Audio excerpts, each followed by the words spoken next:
Good morning, my friend. I hope you're doing well. We are in the middle of September, believe it or not, 2022. It is 30 good decisions. We've been just talking about make a good decision every day. Like today I'm going to spend a little bit more time in prayer. Today I'm going to reconnect with that brother or sister that I've fallen away from, had a relationship problem with. Today I'm going to break the ice at work with this person that I've had a hard time getting along with. Today I'm going to move a little bit closer to my goal of losing weight or stopping smoking or not drinking or whatever it is, getting more active, working on my finances, making a good decision today. Make a good decision not to click on a website, not to send that text message, to do this or do that or not do this or do that. And by the end of the month, if we just stack these little wins, when you set a goal or make an intention and you follow through, when you intend to do something and you actually do it, you get this incredible boost in your neurochemistry. You start to believe in yourself a little more, and you start to stack these wins and progress starts happening. So we're making good decisions. What's yours going to be? Listen, I would love to hear from you. SpeakPipe, SPEAK, SpeakPipe, PIPE, speakpipe.com/Dr. Lee Warren is the voicemail. You can always send us a voicemail. Lisa and Tata and I listen to these. We pray over them. We use a lot of them on the show, and I would love to hear from you. What's a good decision you've made? What's some struggles that you have? Maybe some ideas that you have for people who could be on the show, or hey, I'm so-and-so from Wichita Falls, Texas, and I would like to hear an episode about anxiety or whatever. Send us suggestions and ideas, and we'd love to hear from you. We'd love to put you on the show. We got a lot of changes coming to the podcast here. I'm going to give you some more structure, some more predictability. We kind of started calling these episodes the last few days Season 6 just because I'm kind of obsessive compulsive. When we get to 100 episodes, I like to start the new season. But we got some things that we're going to shake up. And one of them is what's going to happen on Fridays. So not every Friday, but when I have a special guest on the podcast, I love to interview people who have great stories, or people who have overcome great adversity, or people who have accomplished tremendous things, or written books that have moved me personally in different ways. And now that the podcast has kind of gotten some traction, and especially after the Christian Book Award, I got a little bit of notice within the Christian publishing industry. And for the first time, publishers started reaching out to me to say, hey, we've got this particular author that we think would be a great fit for your show. And that's where I met Jared Stevens and Mitchell Lee and all these books that we've had featured on the show. And we've had some great guests that have come out of that. And so when I have a conversation with someone, we're going to play those. We're going to tend to play those on Fridays. So we're going to have Friday conversations. So this idea that I had to sort of feature these conversations on Fridays, if we don't have a guest for that day, I may bring you back an old one, or we may talk about something completely different on Fridays. But when we have a conversation, we're going to play them on Fridays, unless there's a really compelling reason to do them on a different day, like Dr. Daniel Amen for Mind Change Monday 2 weeks ago. So today I thought, as we get started with this idea of Friday conversations, the one that's probably moved me and influenced me the most over the years is my all-time favorite and most influential Christian writer, Philip Yancey. And if you haven't listened to the podcast for very long, or if you're pretty new around here, especially if you don't really read Christian literature, Philip Yancey is probably, well, I shouldn't say probably, without really hyperbole, Philip Yancey is probably more responsible. I said it again. Probably. Philip Yancey is more responsible for Lee Warren's rebuilt and resurrected Christian faith than anybody else on the planet Earth. I had some struggles intellectually and theologically with some of the things that I grew up believing, that when I smashed into life, they didn't quite work. And fortunately, I had a great upbringing by parents who taught me to seek the Word of God and try to find answers in the Word. And so I found my way through the Word and prayer and search and struggle and kindness and mercy of our Savior. And I found my way back to faith. But along the way, I found Philip Yancey's writings. And Philip Yancey's writings really kind of turned me back around. And then later in life, when I started writing my own books, through a series of incredible events that could only be described as God-ordained interventions, Philip read one of my books and ultimately opened the door for me to be introduced to his agent, Kathy Helmers, who became my agent, and ultimately led to the publication of my first book, No Place to Hide. He's endorsed. He wrote the afterword to I've Seen the End of You. And Philip Yancey's just become a real friend and an incredible mentor and guide for me. And so it would be appropriate to bring you back my very first conversation on the podcast from way back in 2015 with Philip Yancey, the first time we ever spoke together that was recorded and released way back on the old You Start Today podcast. And it's a conversation worth listening to. Philip has an unbelievable story. And I'm going to bring you, I think, all of the conversations that I've had with Philip in the coming weeks. We'll have Friday conversations with Philip Yancey just to reintroduce you to him. And if you've never read Philip Yancey, I would start with What's So Amazing About Grace and The Jesus I Never Knew. Friend, trust me, if you've never read those two books, you really need to take a look at them. They will make an impact in your life. If you are a longtime Christian and you maybe feel you need to go deeper, you want to go more all in with him, those two books will get you started. Philip Yancey's not easy to read. He's not superficial. It's not 5 steps to a brand new faith or any of that stuff. It's not catchy tweets or any of those things. It's deep, personal, intimate exploration of who Jesus really is, what this life is all about, and the alternatives of having faith or not. And Philip's work has been monumental in my life, and I think it'll be helpful to you. So without further ado, we're going to get into the very first conversation I ever had with Philip Yancey on the podcast back in 2015. I called it Get That Lined Up because of something he says during this episode. I think it'll be beneficial to you. Later this month, I already have 3 new conversations scheduled with different writers who are incredible, and I'm so excited to bring you several amazing Friday conversations in coming weeks, and then hopefully this will be something that goes on and on. We've had several people write in lately with ideas of new people that I don't know and aren't connected to, that we may be able to eventually connect with and bring on the podcast. And so I don't want to blow too many surprises for you, but we have a lot of amazing Friday conversations coming up. I hope you enjoy it. Let me hear from you. Speakpipe.com/Dr. Lee Warren. Don't forget the newsletter, drleewarren.substack.com. We're going to be moving the podcast away from Podbean and onto Substack soon. There's reasons for that we'll talk about later.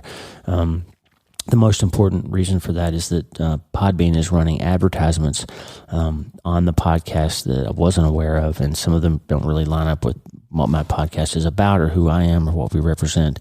And so I feel like it's time to gain more control back on my show, and we're going to move away onto Substack where I have total control over what happens with my show, and make sure that no advertisements are running when I'm all about telling you every time that there's no ads, and then I find out they're actually running ads on the show in some parts of the world. So without further ado, this Friday conversation, my friend, is very powerful and moving. It will help you make a good decision. Maybe a good decision you could make is to pick up a Philip Yancey book for the first time. We got to go back to surgery today, Damon and I, for the 4th day this week, and 4 weeks in a row having to operate on Friday or Saturday. It's just been a really busy time. Sometimes you need to press pause and reconnect with your faith and your spirit and kind of rebuild yourself. And Philip Yancey will help you do that.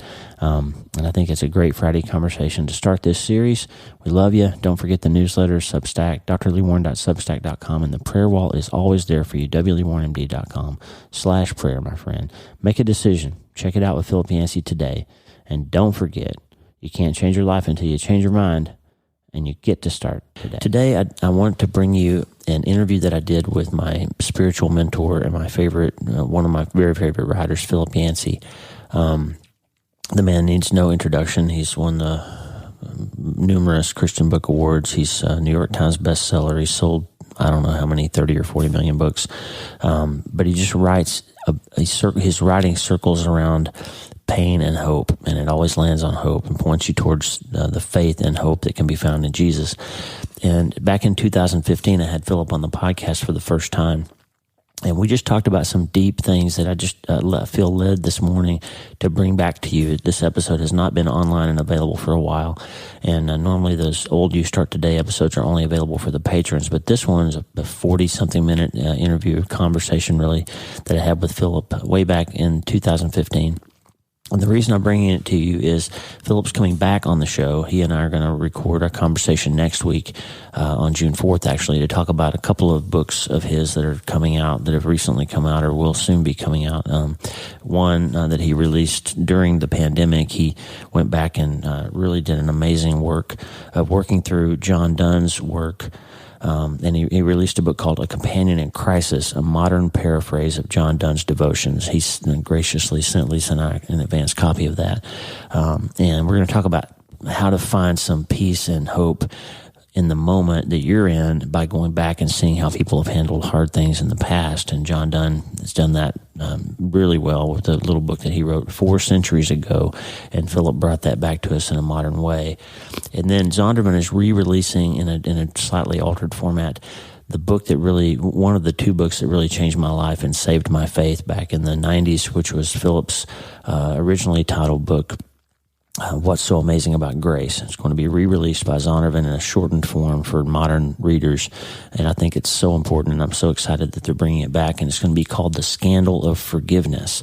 And so Philip and I are going to have a great conversation that you'll be able to hear in a couple of weeks, and so I thought it would be fun and helpful to bring back the conversation from 2015, and then to bring back and remind you of the conversation that Philip and I had in 2020, before that June 4th recording, which you'll probably hear the week after that. And then we're going to have Philip back one more time for the 4th episode in October, because he's releasing a book that I cannot wait to read. He's releasing a memoir of his life called Where the Light Fell, and that book is going to be very helpful to you and to everyone to see the story of faith through brokenness and hardship that Philip has walked in his life. And it's really going to be an inspiring and helpful book. So Philip has gifted us with some of his time for 2 more episodes coming up. And I thought in preparation for that, I want you to get to know this man who has made such a difference in my life. And so we're going to bring back today the first episode that Philip and I did together back in 2015. Remember, when I'm bringing you older content, that we're going to talk about some links that might not be active anymore. I can't control that. So if I tell you, if you hear a website address in that episode and you try to go to it and it doesn't work anymore, that's because the internet changes. If there's something you really want, some content that we refer to, then send me an email, lee@drleewarren.com, and I'll see if I can hunt it down for you. But just want to spend a few minutes today with Philip Yancey. This is a really great conversation that helped me work through some things back in 2015 in the early days after we lost Mitch. And I think this will be very helpful to you. So I just wanted to reintroduce you to a person that's very important to me. And I know you trust me because you're here listening to me. So get to know Philip Yancey. If you haven't read his books, get to know them. My 2 sort of mentors in writing and Christian faith guides that have been very helpful to me are Max Lucado and Philip Yancey, and they're sort of like Peter and Paul to me. Max's books are easier to read; they're not as intellectually challenging, because he just gets right to the heart of what Jesus is about, and everything is laid out and simple and easy to grasp, so that you don't have to grapple with the big concepts, because he just presents them to you in such an easy way. Like Peter's writing is more accessible than Paul's. Peter even said that, by the way. There's a little shot he sends out to Paul, that our brother Paul, who sometimes says things that are hard to understand. So Paul, I think of Philip Yancey more like Paul. His writing is not easy to swallow. It's not easy to process. You have to read a paragraph 3 or 4 times to sometimes get through it. It's more like calculus than multiplication. It's difficult, but it's difficult for a purpose, because in grappling with those big questions and hard things, you start to unwind that Gordian knot and solve the Rubik's Cube of the issues that you're going through. And that's related to me very well over the years. And my books are more hopefully in the middle of those 2, but Philip says some things that you have to think about and really chew on for a long time. And so I want to bring this back to you. I want you to get to know Philip Yancey, and I want you to start today. Hey, my friend. When I was 30 years old, I hit a real wall in my faith. I believed in God, but life was hard. I knew I wasn't good enough to please God. I knew I'd made a lot of mistakes, and that I saw all kinds of bad things in the world. I wasn't sure if God loved me. I wasn't sure if the Jesus I'd been taught about as a kid was even real. And if he was, I wasn't sure if I liked him or if he liked me. I heard preachers talk about grace, but after 30 years of watching Christians, I hadn't seen a lot of it in practice. Then a friend told me about Philip Yancey. I read his book, The Jesus I Never Knew, and it literally changed my entire life. In Philip, I found a fellow questioner, a writer who didn't pretend to know the answers, but wasn't afraid to ask the hard questions. Or as he said of himself in his book, What Good is God? I'm not a pastor, but a pilgrim, septic with doubt. In the years since, Philip Yancey has sold millions of books. He's won awards, traveled and spoken around the world, and kept asking questions. But he took the time to answer an email I sent him a few years ago, and we became friends. He even wrote the afterword to my book, No Place to Hide. I'm so excited to introduce you today to my spiritual mentor, my friend, and fellow pilgrim, Philip Yancey. Hi, Philip. Welcome to You Start Today. Well, thank you very much, Lee. It's great to have you, but before we get going, I have one question for you. Okay. Are you ready to start today? I'm ready to start. Hey, are you ready to change your life? If the answer is yes, there's only one rule. You have to change your mind first. And my friend, there's a place where the neuroscience of how your mind works smashes together with faith and everything starts to make sense. That place is called self-brain surgery. You can learn it, and it will help you become healthier, feel better, and be happier. And the good news is you can start today. Thanks, Lisa. Hey, so glad to have you listening today. I'm Dr. Lee Warren, and I live in Nebraska in the United States of America with my incredible wife, Lisa, my father-in-law, Tata, and the super pups, Harvey and Lewis. I'm a neurosurgeon and an author, and I'm here to help you harness neuroscience, the power of your brain, faith, the power of your spirit, and good old common sense to help you lead a healthier, better, happier life. Listen, friend, you can't change your life until you change your mind, and I'm here to help you learn the art of self-brain surgery. To get it done, you can get the show notes and more at drleewarren.podbean.com.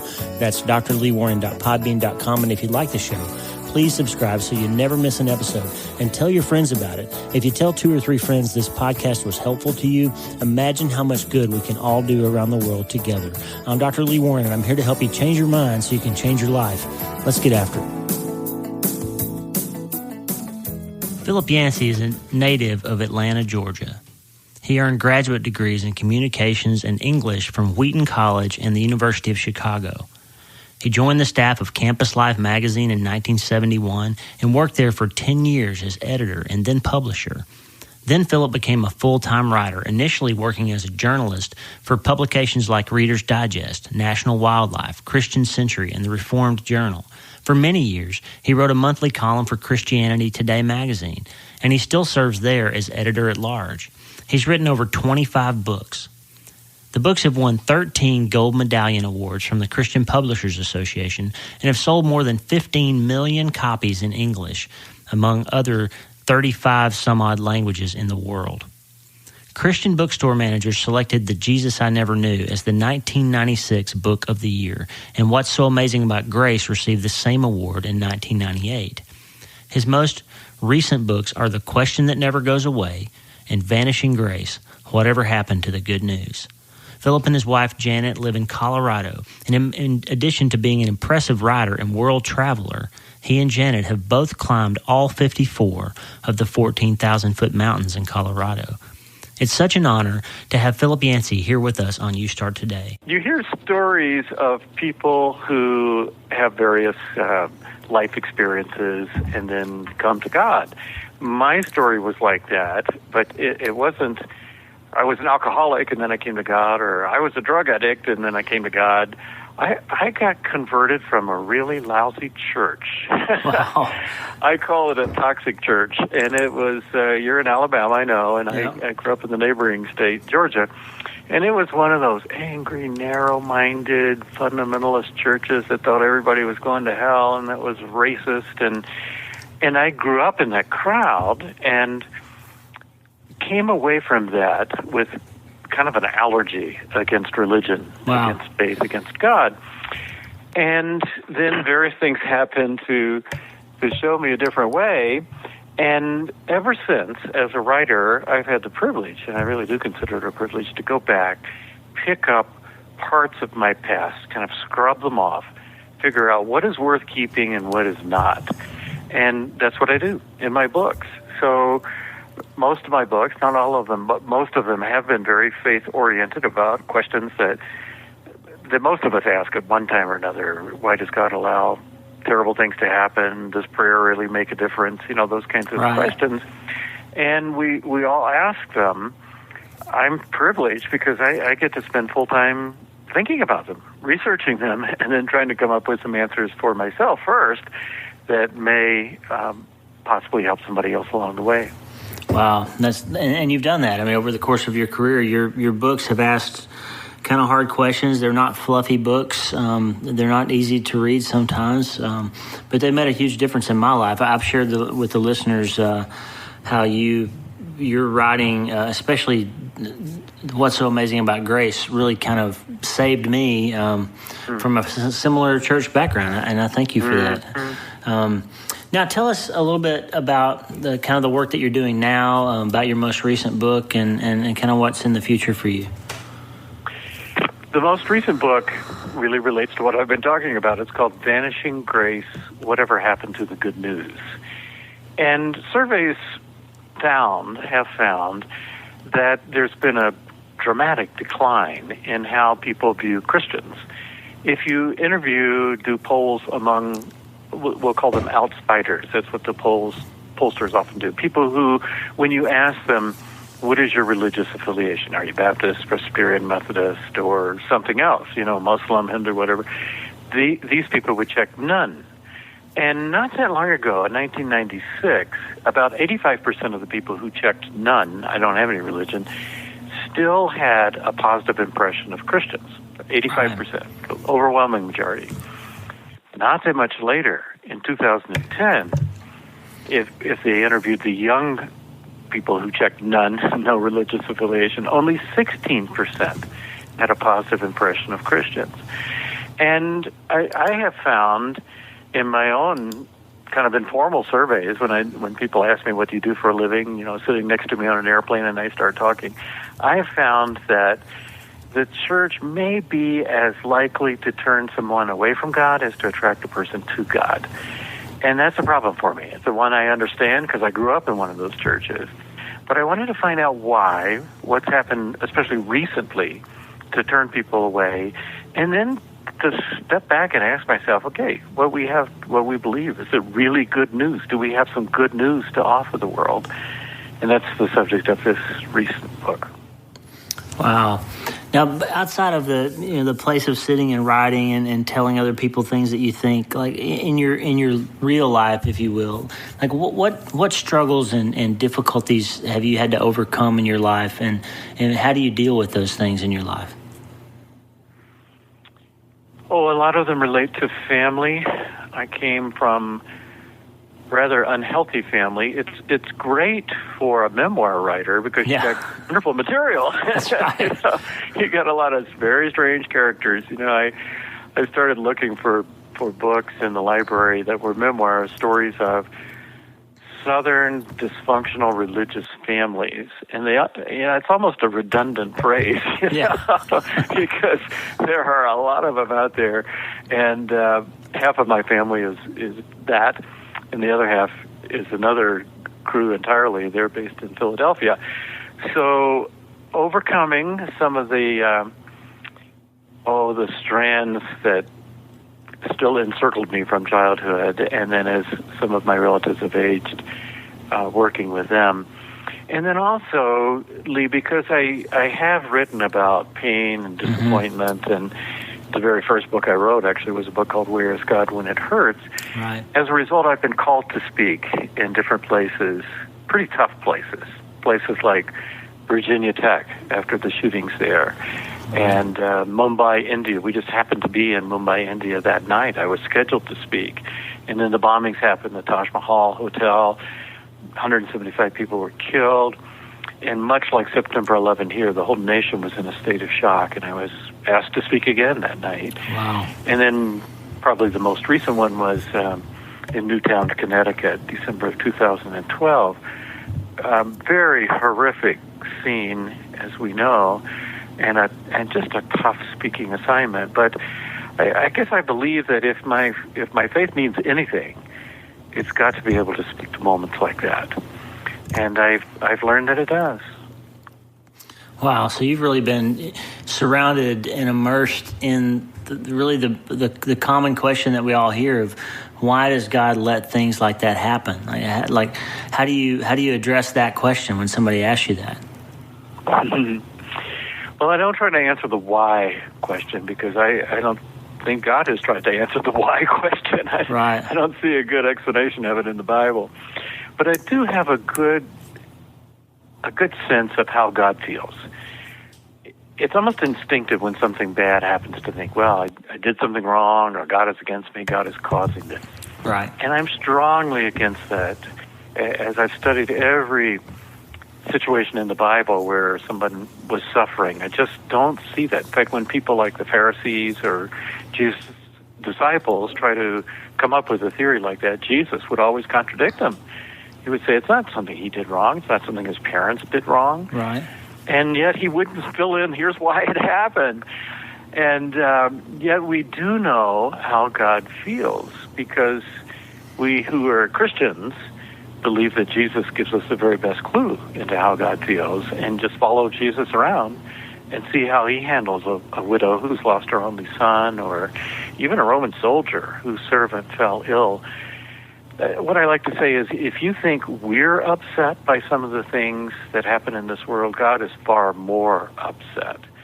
And God is on our side. He's on the side of the sufferer, and he plans to do something about it. He's not doing something about it in a dramatic way every time a bad thing happens, but first through the church, those of us who are here, bringing comfort, the God of all comfort, the phrase I love from 1 Corinthians, bringing that comfort to other people. And then we also believe that God's not finished with this planet. He's not happy with it, not satisfied, and he has some major renovation work to do in the future. And I don't know what it's going to look like, but my hope is based on that. We happen to be talking right before the Easter season, and that's the paradigm that we hope will apply to the whole universe. What happened to Jesus was a very sad, tragic, terrible thing, but we now look back on it as Good Friday, right? because God can take anything that happens and somehow work out of it something good. That's right. Now, how do you explain, Philip, how one person experiences tragedy and draws closer to God, and another person experiences similar tragedy and their faith is destroyed? How do you see that happening in different lives, and how do you speak to that when you see it happening? That is a true mystery, isn't it? I remember reading a book where someone explored that very question of people who had survived the Holocaust. So they had all been in the death camps, concentration camps, but they were liberated by the Allies. And these people went around and interviewed them about how it affected their faith. Because many of the Jewish people who were arrested and imprisoned like that were people of great faith. And they wanted to find out, okay, how did that affect their faith? And they found out about 10% of the people just lost faith entirely. If no God could allow this kind of happen, there can't be a God. About 10% of people had their faith greatly strengthened. As one rabbi said, where else can you turn? That's all we had. We couldn't give up that last shred of faith. That's right. And then most of the people in between really didn't change all that much. It didn't push them one way or the other.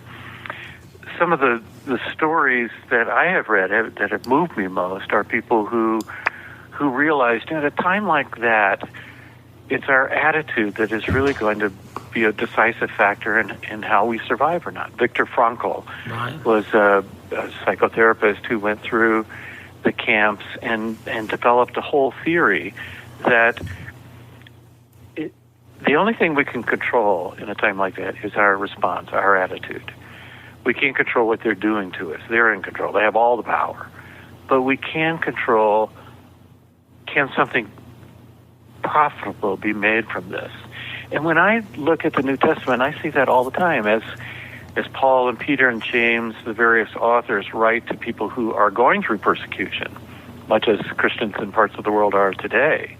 They don't say, hang in there, it won't last. They don't say, just have more faith and it'll disappear. But they do say, something good can come out of it, because no matter what your trial is, whether it's this horrific kind of stuff happening in the Middle East, or whether it's a baby with some, with some birth problems, some special needs you're going to be living with, they say these things can grow out of it. Patience and hope and perseverance and faithfulness.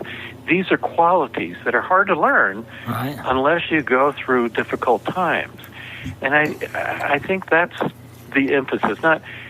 Not why did this happen, but okay, now that it has happened, can anything redemptive, anything good come out of it? Right. That promise in Romans 8:28 about all things working together for good. That's one of those things that you know, like when you've lost someone or when you're experiencing something difficult, that feels kind of hollow when people tell you that. You know, God will work this out for good. Yeah. But I think the point is that He provides opportunity for us to find good later through that experience if we hold on. Is that it? It is. And a lot of people, when they hear that verse, Lee, they think it says, "For those who love God, only good things will happen to you." And it doesn't say that at all. In fact, almost the opposite. Yeah, it said all things that happen can be worked together between you and God to produce good. And Paul goes on later in that chapter and describes some of the things in his life. And he did not have an easy life. He had beatings and imprisonments and close escapes and shipwreck and snake bite. And he mentions a lot of those things. And yet he concludes very triumphantly, saying, in spite of all of these things, they were used for good, for my good. And I believe that the foundation of the universe is God's love, and nothing can ever get in the way of that. He gives this whole list of things, death, nor life, nor time or space or angels. He just goes through the whole list, and that's the lesson that he clings to going through hard times. You always find him somewhere in that, and I think that's been true for us as we've gone through our great trial of losing a child, that we've found ourselves closer to him. I saw John Piper wrote in one of his devotionals last week that sometimes when you think you've hit rock bottom, you've really hit the rock of ages. That's good. And I like that line. So, hey, in the listeners of this podcast, we talk a lot about this idea of starting today. When you come to some point in your life when you realize that you can't change what's already happened, you can't be defined by it anymore, you can't let it hold you back anymore, and you can't count on what might happen tomorrow, but you can do something today. Like when you hit that moment in your life, that's what we call it kind of a you start today moment. So have you had one of those in your life? Is there some place where you came to where something had to give, something had to change, or you felt called to do something different? And explain that to me. The first thing that comes to my mind, Lee, is an auto accident I had in 2007. I was speaking in a neighboring state, New Mexico, on a book tour, and it was February, mountain roads in Colorado. I'm driving along, hit a patch of ice, and suddenly the Ford Explorer I was riding in started tumbling down a cliff. I went back and paced it off later, and it went over and over 5 different times. Just terrifying time, loud, crunching metal. Every piece of glass was blown out. Everything I had in the car, skis and laptop and camera, was strewn all over the road, which was covered in snow.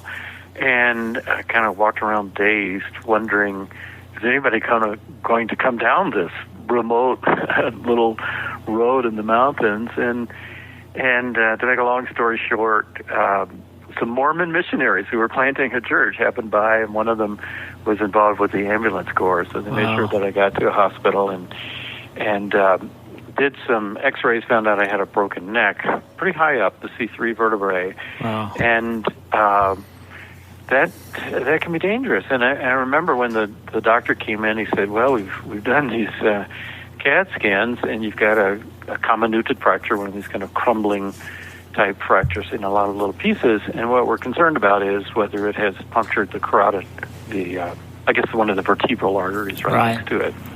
And he said, if that has, we've got a jet standing by to fly you to Denver. But if your artery is bleeding, as we are afraid of, you're not going to make it to Denver.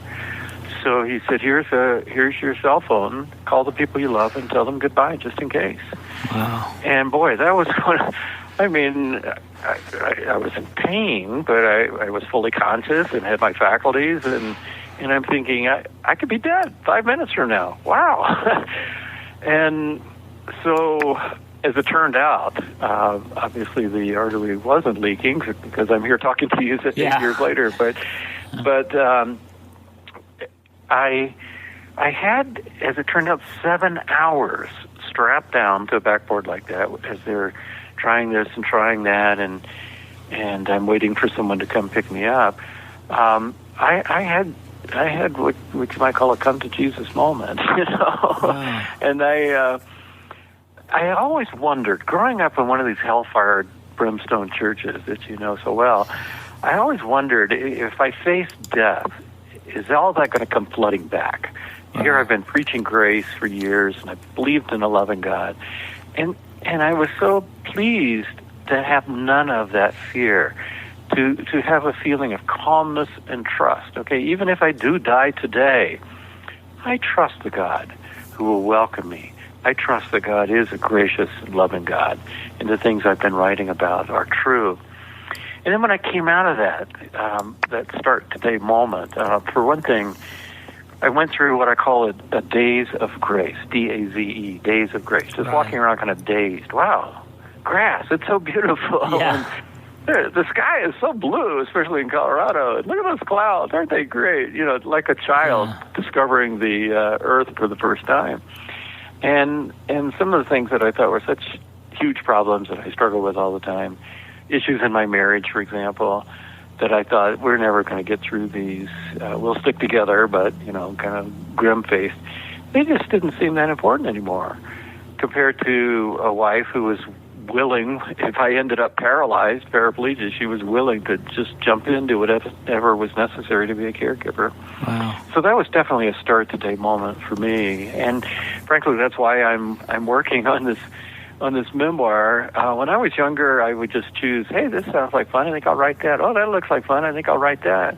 And I realized when I was lying there, you know, you may not have much time at all left. You know, none of us know how much time we have left. So you need to invest that time you have in your work, in your love, in the people you love, and the reason you think you were put on earth. So get that lined up and orient your life around that instead of just whatever looks fun at the moment. Wise words. So you obviously came through and you've done well, and you've had quite a career after that event, but that was quite a motivator in your life.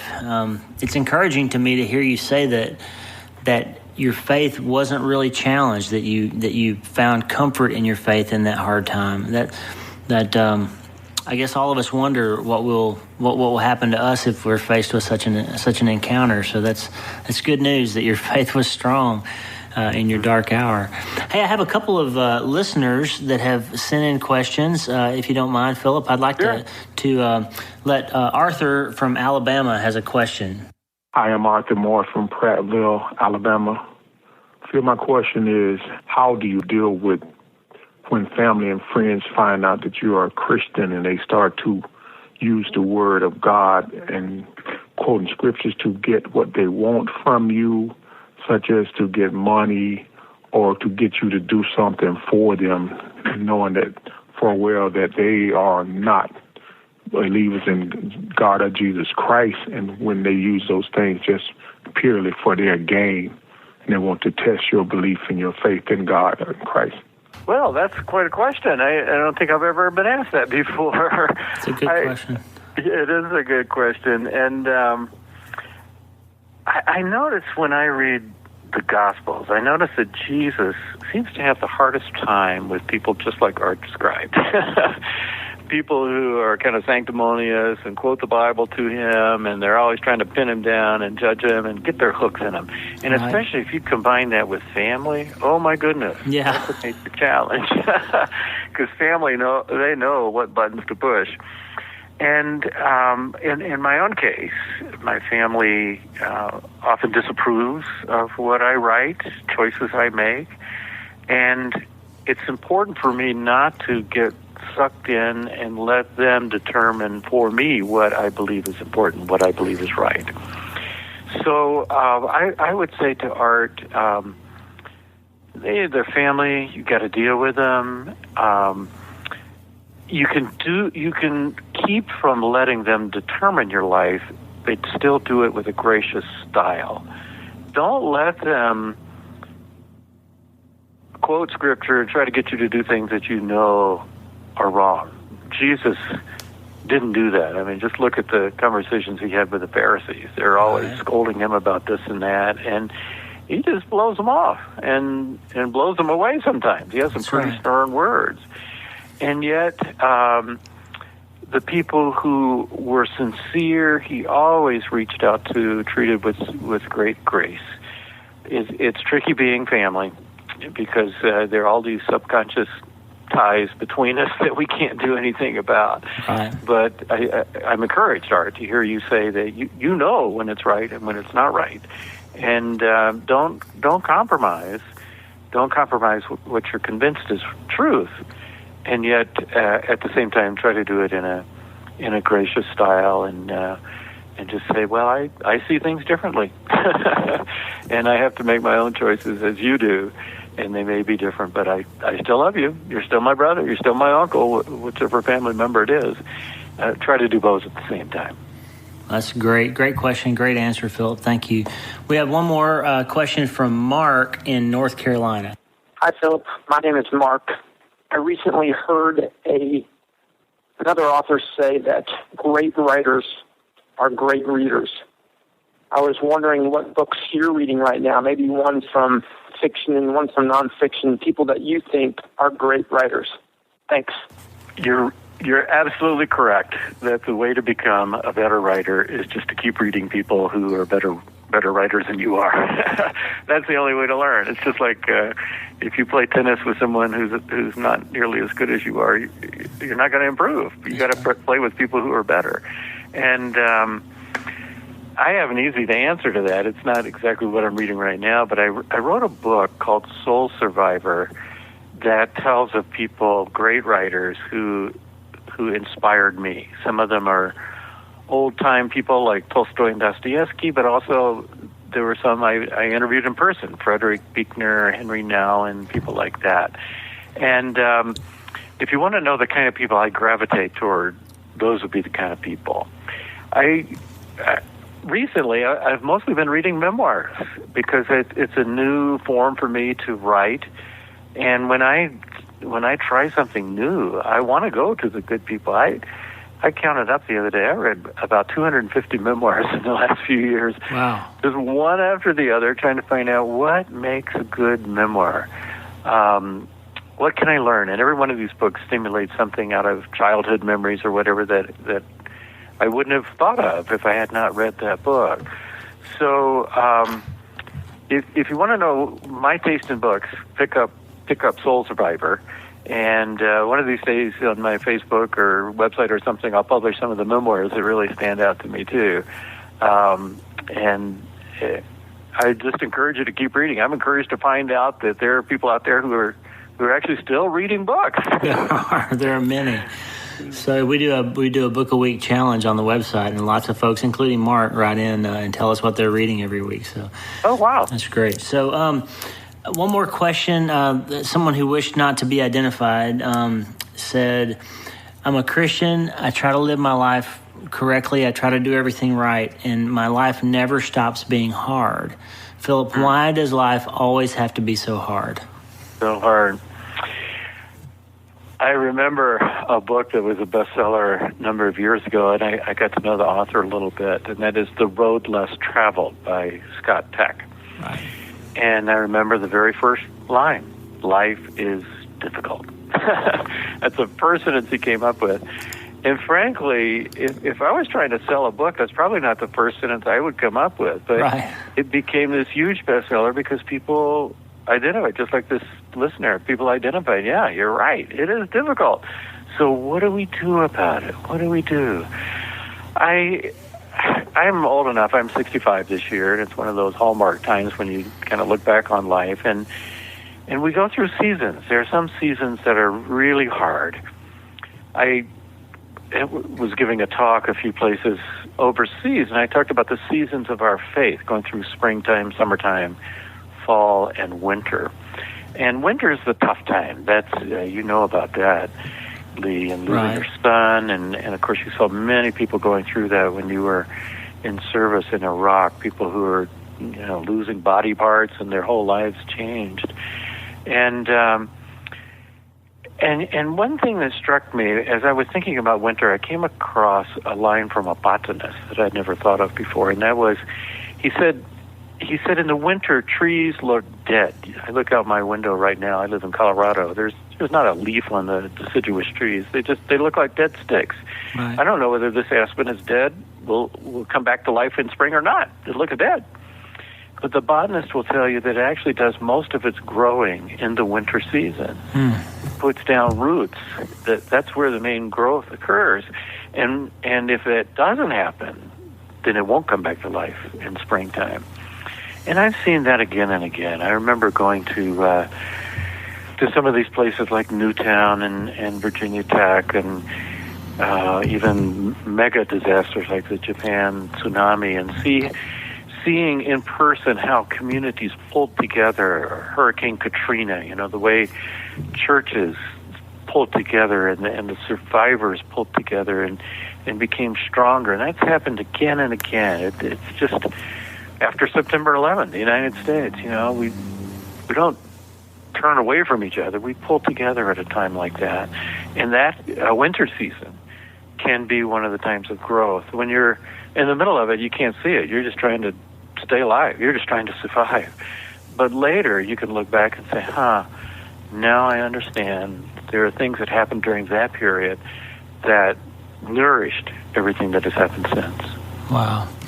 That's exactly right, and great advice. Thank you for taking those questions, Philip, and for just giving us this time today. It's been a great opportunity to have a conversation with you. And just a couple more things. If folks want to connect with you, Philip, what's the best way that they can get to know you a little better?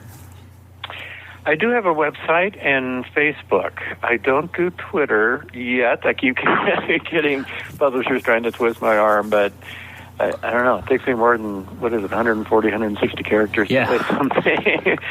So the Facebook is just my name, Philip Yancey, and then the same with the website. And I'm not on there every day. I try to think of something worth saying before I post, and try to keep it from taking over my life. I need to keep writing these books as I go. But that's probably the best way. And I want to also say, Lee, how wonderful it's been to connect with you. We have a lot in common, and I love your books. You've got, I don't know how you do all you do, these podcasts and the newsletters and the music and the and then, oh yeah, by the way, you do surgery every once in a while too, right.